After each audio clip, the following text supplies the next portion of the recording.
Então, por isso que é importante a gente ver como a história se repete, né? Então, quando Dumont começou com o balão, então ele era um esporte muito caro. E Dumont, ele era um sportsman. Quando ele chegou na Europa, lá na França, em Paris, em 1898, falou, pô, eu adoro, meu sonho é voar de balão. Só que os caras que voavam de balão eram extremamente excêntricos, era um esporte muito caro, cobrava uma fortuna. Até Dumont se assustava com o preço. Aham. E ele decidiu ser aluno nesses balões, decidiu conhecer os caras que desenvolvem os balões. E ele falou assim: Meu, por que que é tão caro? Não deveria ser tão caro.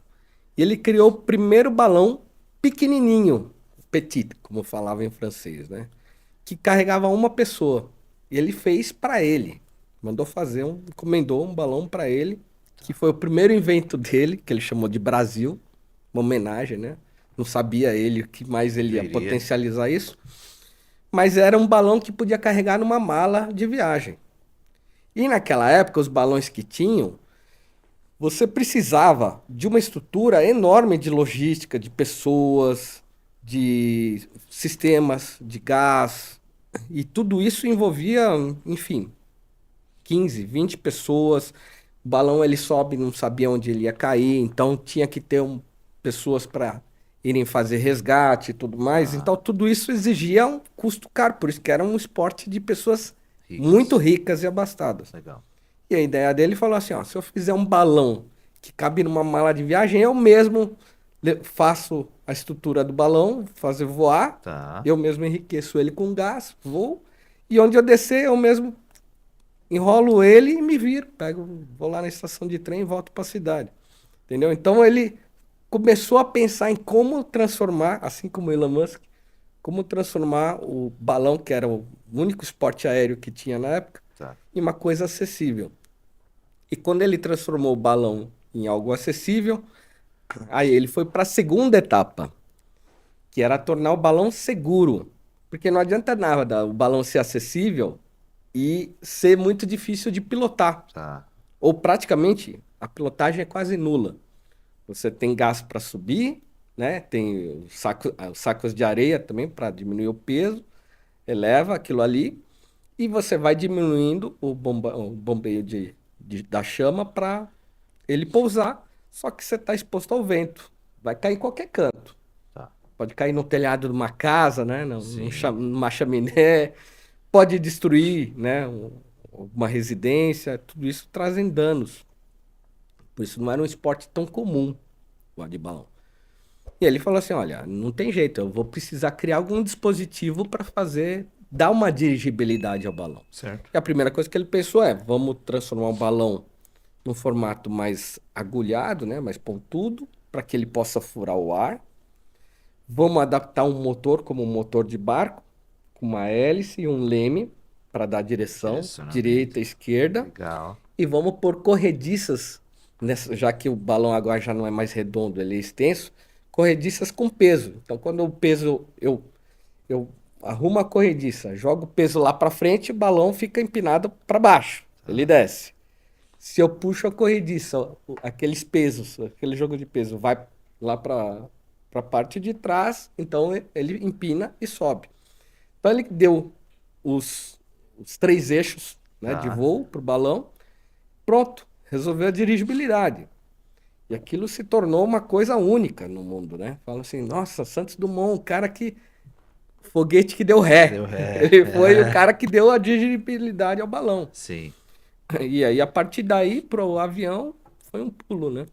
Legal, muito legal. E o Elon Musk, ele abriu uma, não sei, né? Mas São gênios, né? São muitos gênios. gênios. Eu fico imaginando como que deve ser vamos brincar aqui, né? O escritório ali dos gênios. Então, o que que você acha? Vamos fazer esse foguete da ré aqui? Pode ser, imagina, é Eu, muita gente inteligentíssima Diego, eu pensando, né? costumo dizer que esses Aham. gênios da humanidade, o que eles fazem é dar soluções aos problemas. Tá, São pessoas que sabem solucionar problemas. tá bom. Porque é como a gente fala assim na área de palestras, né, na área motivacional, né? Qual a sua dor? E com a sua dor eu sei qual o diagnóstico para te motivacionar, né? Legal. Então, esses caras, eles são empreendedores, gênios, aí envolve.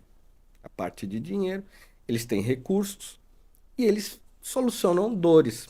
Então, nós temos um problema aqui que o balão pode causar acidente, o balão é perigoso. Sim. Vamos solucionar isso, vamos resolver isso. Nós temos um problema aqui que é o foguete, que custa muito caro para fazer. Então, vamos torná-lo barato.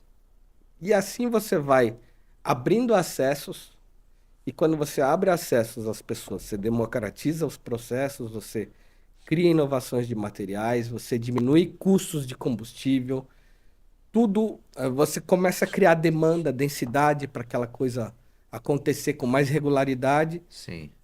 e dali a pouco nós estamos pousando de novo na Lua, É. ou nos tornando seres interplanetários, né? E é legal você ter deixado esse gancho da Lua, porque, sei lá, pro leigão assim mesmo. É, Porque a gente teve uma visita à Lua e sim, esse espaço tão demorado de tempo para voltar na Lua, por exemplo. sim, Porque hoje isso gera estranheza em alguns sim, que falam, ah, pô, nada a ver, que Lua, isso aí é chroma key da NASA. Tem muita gente assim na internet, né? E por que sim. essa demora pra gente pisar na Lua novamente, Ah, por Diego, exemplo? olha só, eu tive o privilégio de apertar a mão de 4 caras que pousaram na Lua. Privilégio, falou bem, boa. Privilégio, só 12 É, pousaram na Lua, né? sim. É normal, é engraçado que às vezes eu vejo as pessoas conversando com o Pontes, né? Falando assim, "Ô, filhinho, olha, cumprimenta ele, o astronauta que foi pra Lua." Aham, As pessoas têm essa.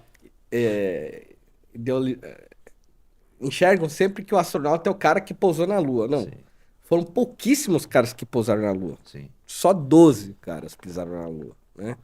Então é pouco. E em 6 missões. Só 6 missões levaram Aham. pessoas para a Lua. É nada.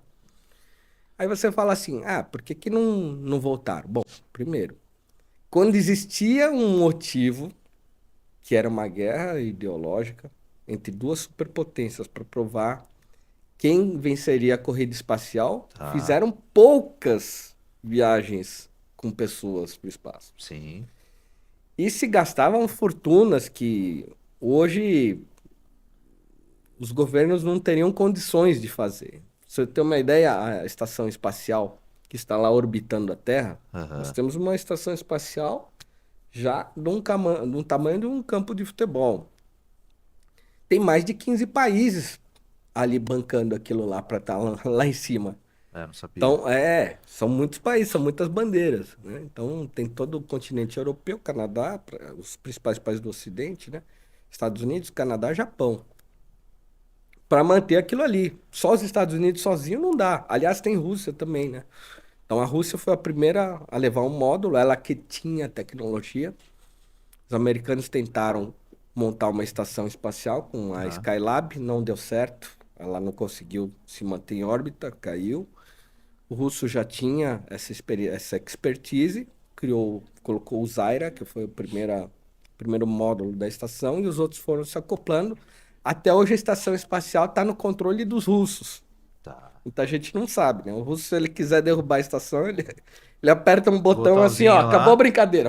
já era. Né? Mas é assim,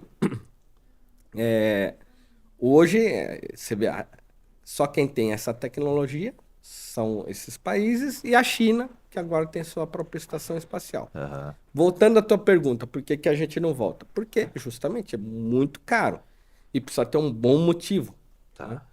Eu penso assim, que nós ainda estamos no início da atividade espacial. Se parar para pensar, em 1957 a gente mandou o primeiro satélite artificial. Foi uma bola que fazia bip. Bip, bip, bip, era só isso. Só para saber que realmente a gente conseguiu fazer alguma coisa, né? Os Tá. russos mandaram lá. Aí, a partir disso, de 57 para cá, não se passou 100 anos. Então, realmente, a gente está no início. Na época que a gente mandou pessoas para o espaço, eles eram pessoas das Forças Armadas. Tá. Eram caras que assinavam um papel, ó, sua vida aqui vai estar em risco, você aceita pela pátria e hoje não se faz mais assim, né? Tá. Hoje você não bota uma pessoa aí, ó, você vai correr o risco de não voltar. Não, tem que ter certeza que ela vai voltar. E mesmo tendo certeza, as coisas podem dar errado. É, tem Então, isso. quer dizer, tem muita inteligência nesse tipo de atividade. muitos recursos, e não pode dar errado, porque uma vez que dá errado, você atrasa o programa espacial de maneira gritante. Então é muito importante que dê certo. Então agora eles estão pensando em voltar, já existe uma missão, a Artemis.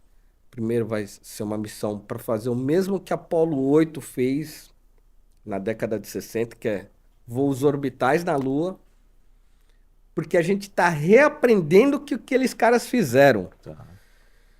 Você tem uma noção, a Apollo 11, quando ela pousou na Lua, o Neil Armstrong foi o primeiro cara que botou o pezão ali, deixou a pegada ali na Lua.